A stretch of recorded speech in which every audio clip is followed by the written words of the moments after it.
देखिए, आप सभी का सेंटेंजल्स की ऑनलाइन कक्षा में कक्षा 9 में आपका स्वागत है। देखिए, हम पढ़ रहे हैं अनुप्रास अलंकार। अनुप्रास अलंकार में हमने पढ़ा कि किसी वर्ण की बार बार आवृत्ति जहाँ होती है वहाँ अनुप्रास अलंकार होता है। रघुपति, राघव, राजा राम, यह हमने पहला उदाहरण पढ़ा। दूसरा उदाहरण देखिए आप, तरणी तनुजा तट तमाल तरुवर बहु छाए। तरणी तनुजा तट तमाल तरुवर,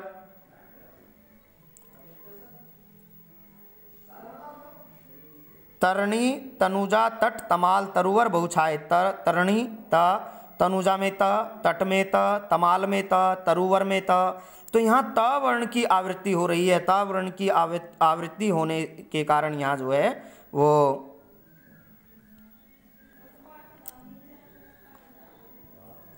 अनुप्रास अलंकार है। त वर्ण की आवृत्ति होने से यहाँ पर अनुप्रास अलंकार है। आगे देखिए, तो इस तरह से जहाँ पर वर्णों की व्यंजन वर्णों की आवृत्ति होती है, व्यंजन वर्ण बार बार आते हैं, वहाँ पर अनुप्रास अलंकार होता है। उन वर्णों की बार बार आवृत्ति होने से वहाँ पर जो सौंदर्य में वृद्धि होती है उसको अनुप्रास अलंकार कहते हैं। तो इस तरह से देखिए, विद्वानों ने अनुप्रास अलंकार, अब आपको केवल इतना ही सीखना उचित है।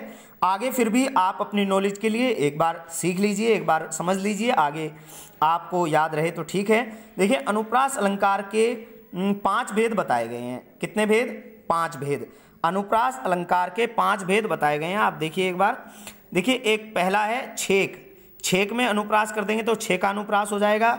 वृत्ति में अनुप्रास जोड़ देंगे तो वृत्य ई का यह हो जाएगा, क्योंकि वृत्ति के बाद अनुप्रास की संधि करेंगे तो अनुप्रास में प्रथम वर्ण अ है, ई के बाद अगर कोई भिन्न स्वर आता है तो ई को यह हो जाता है।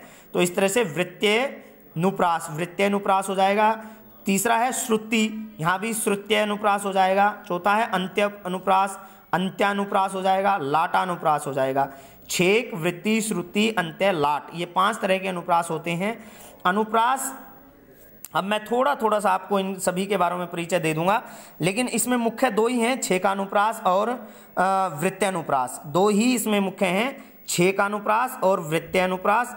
ये 2 ही प्रमुख हैं, यही आपको समझने हैं। देखिए, छेकानुप्रास क्या होता है? देखिए, जहां पर कोई व्यंजन वर्ण 2 बार क्रमशः आए। क्रमशः का मतलब कर्मानुसार आए, माने एक वर्ण पहले, उसके बाद दूसरा वर्ण, उसके बाद इस तरह से एक शब्द में पहला वर्ण, दूसरे शब्द में भी पहला वर्ण, तीसरे शब्द में भी पहला वर्ण। जहां पर कोई व्यंजन 2 बार क्रमानुसार आए वहां छेकानुप्रास अलंकार होता है। जैसे देखिए, कानन कठिन। देखिए, कानन में का आरंभ में है, कठिन में का आरंभ में है, दोनों वर्ण सेम आ रहे हैं, क्रमशः हैं। ऐसा नहीं है कि का यहाँ पर प्रारंभ में है पहले वर्ण में और दूसरे वर्ण में अंत में है। दोनों शब्दों में आरंभ में ही का है। आगे देखिए, भयंकर भारी। भय, यहाँ पर देखिए स्टार्टिंग में भय है, दूसरे में भी स्टार्टिंग में भय है, भ। इस तरह से कानन कठिन भयंकर भारी, घोर घाम वारी ब्यारी। घोर घाम, अब देखिए घोर में घ है, घाम में घ है। तो यहाँ देखिए, कानन कठिन भयंकर भारी, घोर घाम वारी ब्यारी। तो इस तरह से स्पष्टीकरण जो है, देखिए, कानन कठिन में क वर्ण की आवृत्ति हो रही है, भयंकर भारी में भ वर्ण की आवृत्ति हो रही है, घोर घाम में घ वर्ण की आवृत्ति हो रही है, जो उदाहरण हमने पढ़ा है अभी।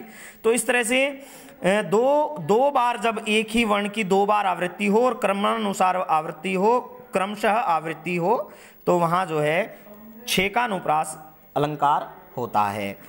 आगे है देखिए दूसरा, वृत्त्यानुप्रास, जो प्रमुख अलंकार है, वृत्त्यानुप्रास अलंकार। वृत्ति में अनुप्रास जोड़ करके संधि करके बना है वृत्त्यानुप्रास अलंकार। जहां किसी व्यंजन वर्ण की आवृत्ति 1 से अधिक बार हो, जहां किसी व्यंजन वर्ण की आवृत्ति क्रमशः 1 से अधिक बार हो, क्रमशः, तो वहाँ जो है वृत्त्यानुप्रास अलंकार होता है। जैसे अभी हमने पढ़ा था रघुपति, राघव, राजा, राम। तो यहाँ र स्टार्टिंग में है, यहाँ भी र स्टार्टिंग में है। अगर ये 2 बार ही होता तो ये छेकानुप्रास हो जाता, परंतु यहाँ जो है वो 4 बार र वर्ण की आवृत्ति हो रही है, इसलिए यहाँ पर वृत्त्यानुप्रास अलंकार है। 1, 2, 3, 4 बार र वर्ण की आवृत्ति होने से यहाँ वृत्त्यानुप्रास अलंकार है।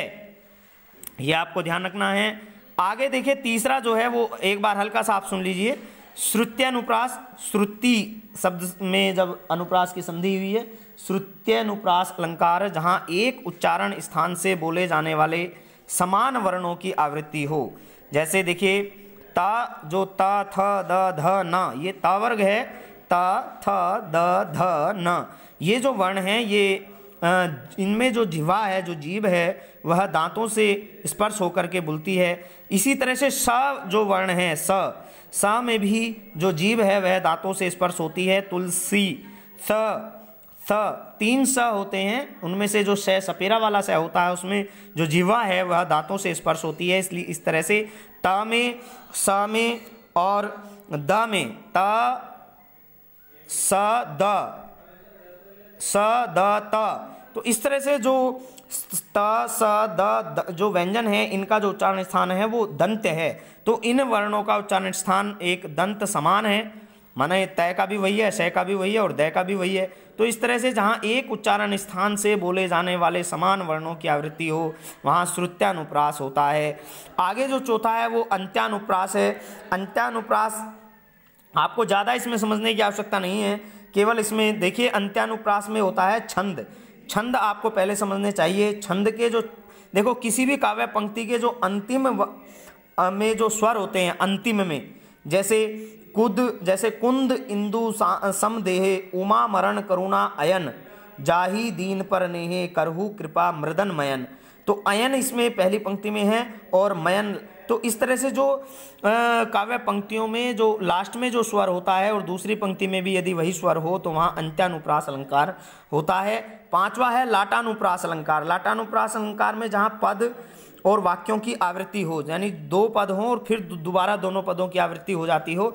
जैसे पूत सपूत तो धन का संचय, पूत कपूत तो धन का संचय। का मतलब यहाँ क्यों है, पूत सपूत तो क्यों धन संचय, पूत कपूत तो क्यों धन संचय।